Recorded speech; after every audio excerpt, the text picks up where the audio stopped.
পুঁটির মাছ আর পেঁয়াজ রসুন মানে এগুলো দিয়ে কাঁচামরিচ শুকনো মরিচ দিয়ে ভর্তা করবো। আজকে ভর্তা হবে। আর এই যে এদিকে পেঁয়াজ কেটে রেখেছে, আর এই তো এই যে মাছ, এই মাছ দিয়ে পেঁয়াজ দিয়ে ভুনা করবো।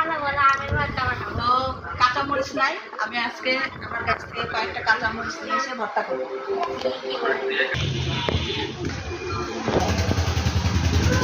তো কয়েকটা কাঁচামরিচ গাছে আছে, বেশি ধরে নাই, যেগুলোই আছে সেগুলো দিয়েই আমি আজকে ভর্তাটা করবো।